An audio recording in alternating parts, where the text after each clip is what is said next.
Hi everyone, thanks Paul, thanks for the introduction and thank you for inviting me to talk today. I've got a few slides, so I'm going to share those as well if I can.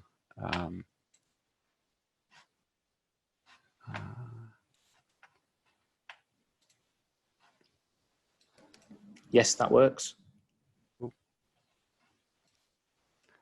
Yep, can you see that? Cool. Yeah, so very briefly, my background is I'm a programmer. I work in distributed systems. I've done a lot of work on Hadoop, so data infrastructure really. But yeah, this is something slightly different. The title, I don't know where the title came from. It was suggested by someone, maybe Paul, and I thought, yeah, I'll use that. It's fine, good, thank you. And yeah, so if we go back to early March, which obviously is a long time ago now, and feels like a long time ago, what we were receiving was this kind of information. This is a screenshot from a web page from the Public Health Wales website at the time. And as you can see, it was just some text. So it was basically a press release saying, you know, what the number of cases were, and it was very small at that time.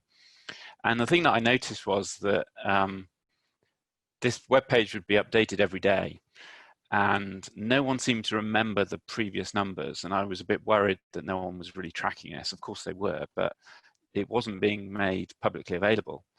So like probably lots of people, I started tracking these numbers I was doing it in a repository in GitHub. I'm a programmer, it seemed like the natural place to do it.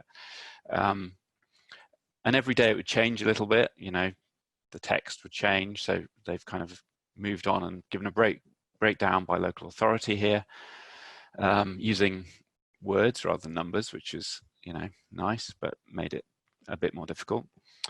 But the problem I was really trying to solve was that it seemed like the four nations, so the four devolved nations, England, Wales, Scotland, and Northern Ireland, were all doing things differently. They all had different web pages.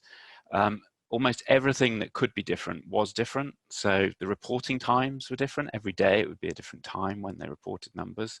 The period would be different, so that would be reflected in the reporting time. Frequency, Northern Ireland wouldn't report at the weekends, for example. All the different data formats. The granularity of the data was very different as well. So local authorities versus health boards, that would change over time as well. And then there were different data definitions, and I'll get into that a little bit more in a minute. And the key things that I was tracking or I was interested in were tests, confirmed cases, and deaths. And initially it was really about testing, because it seemed to me and lots of people, I think, that we really weren't testing enough. So, you know, keeping track of that and seeing if it was increasing was something that I think a lot of people were worried about. So in terms of kind of how it evolved, I've just described that I started by just collecting some numbers, but I think one of the things I was doing that in retrospect was a bit different was I was really focusing on collecting the data. I wasn't so much interested in producing charts for public consumption. I mean, I did produce a few charts, but they were mainly for myself, just to see what was happening, but also they proved very useful for testing that the data was you know, correct in some sense. It was like a sanity check on the data that was coming out, particularly for some of the code that I wrote to do the processing.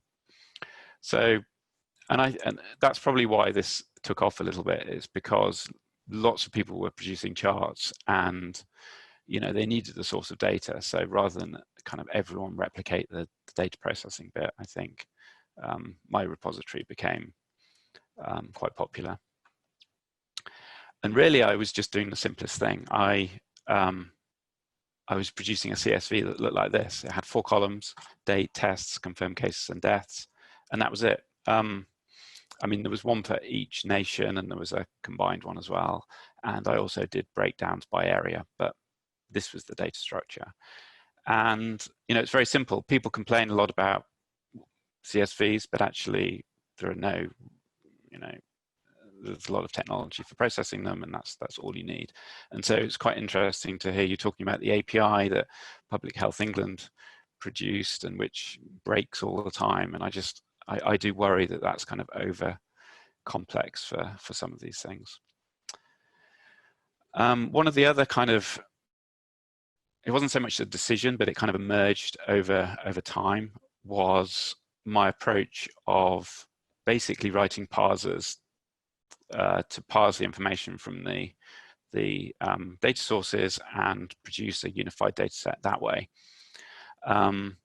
There's a kind of alternative approach, which is more of a crowdsourcing approach, which I think was used a bit more, certainly initially in America, for their COVID tracking project, where they've got 50 states and they had lots of people, lots of journalists as well, kind of ring up the people who had the data and kind of type it into spreadsheets and crowdsource and collate it in that way. And I didn't go that way. I've had quite a lot of experience working on open source projects and writing code. So, you know, my kind of approach was to write some code and maybe, you know, take contributions. And I was quite open for that, but as it turned out, not many people kind of got involved. But not because I was against it, but that's just the way it kind of panned out, I think. So I'm not going to go through all of the different types of technology I used, but here's a kind of quick snapshot of what I did. And it was, you know, basic, well-known technology, Python and GitHub and pretty standard things.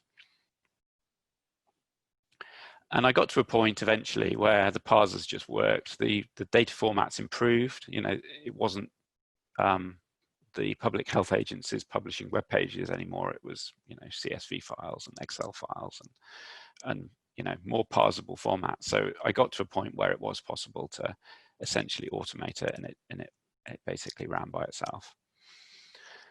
So that was kind of the technical side. I think the biggest challenge for the whole thing was really about the meaning of what these, you know, very simple words actually, what they meant and how that changed over time and how it differed between different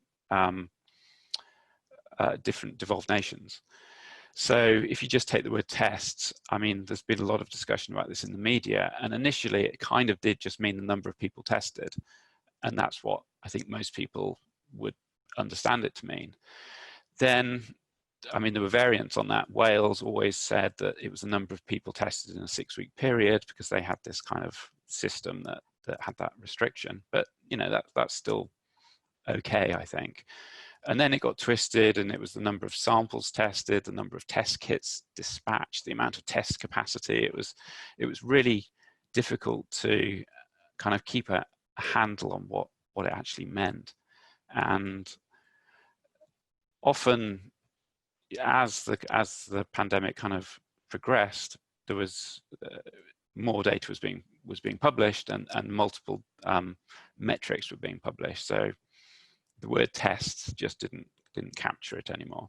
So I tried to keep it to number of people tested, but then that proved problematic because that figure wasn't published anymore for certain parts of England, for example.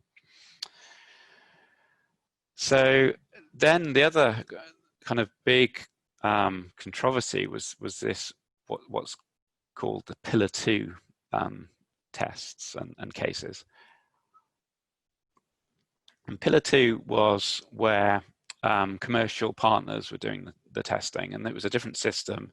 And what kind of emerged was that there was this gap, and this visualization kind of shows what the gap is, where the total number of cases reported for the UK was much higher than the sum of the cases for the 4 nations.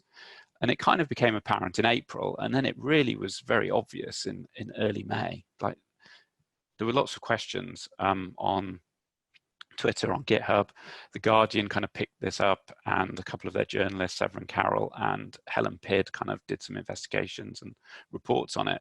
But it didn't really, I was surprised actually that it didn't really take off in the media because it seemed like a big scandal. And it took another 6 weeks or so before it really was actually resolved. And this is another visualization which shows in dark blue the Pillar 1 tests. So those are done by the NHS laboratories. And then Pillar 2 is the light blue, and that was kind of hidden for all of this time until right at the end, when suddenly the government did publish the Pillar 2 data. And in the context, the reason I think it kind of came up is because of the Leicester lockdown. And actually it was John Byrne-Murdoch who I think did some reporting on it, and it kind of got traction at that point. Anyway, so in the context of my repository, I was kind of very worried about this and concerned, because I felt that the data that I was publishing was not representative of what was actually happening on the ground. And so I was in this kind of slight quandary about whether I should publish it, even though it kind of documented the limitations, but I still think people were using it and not really understanding necessarily what it meant. And in the case of Leicester, for example, you know, if you lived in Leicester and you wanted to look at the data, you'd say, well, actually, why are we being locked down? It's going down if you look at the dark blue. But if you look at the light blue, no, it's actually going up, and that justifies the lockdown.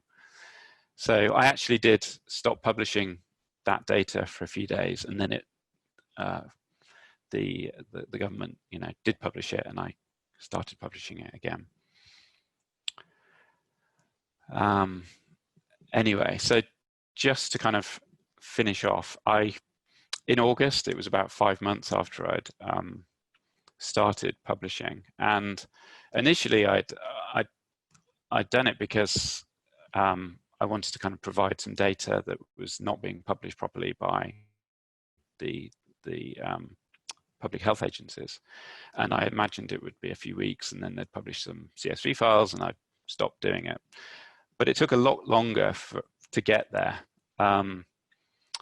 But in August, I did think that the data was sufficiently, it wasn't perfect obviously, but it was sufficiently kind of available that this repository was, you know, was worth deprecating and encouraging people to kind of move to upstream sources. And, you know, just in summary, I think the publishing is a lot better than you know, back in March, but there are still lots of problems. And I think the major problem is the fragmentation problem. It hasn't been solved. There's no entity that is there to solve it, really. So it's not surprising that we have 4 different systems, and they all still all use different technologies, and they still have problems, like some of them still use unstable URLs, so you can't discover. You have to kind of get a new URL each day for a different data file, which is very annoying. And the definitions are still very complex and need lots of interpretation. So I think all of those problems still stand. The other thing that's changed, of course, is that we have a lot more data now. So when we started out, it was just a few basic numbers, but we have lots of different data. And I never tried to kind of keep on top of that. So you have to go to these other sources anyway to get things like excess deaths or hospitalization numbers. And I think the other thing that we're kind of focused on at this stage of the pandemic is that we're really interested in outbreaks in local areas. And there are some very good kind of apps that are doing that. I've mentioned a couple here. The COVID Zoe app is very good. Symptom tracker. And then Russ Garrett's got a really nice page, which is a coronavirus tracker map with which you can drill down and see cases. So I'm just going to finish by saying that one of the big positives for me was kind of getting in touch with the data community in the UK through COVID, and meeting lots of people, having discussions on Twitter and GitHub and email. I received lots of email over this period, and that had certainly helped me kind of continue when I was having these frustrations with some of the data. And I was also very pleased that the Financial Times, John Byrne-Murdoch, kind of used my data at one point, and I even got a mention on the Financial Times webpage next to the Brazilian Ministry of Health and the National Health Commission of China, which was quite nice. So thank you very much.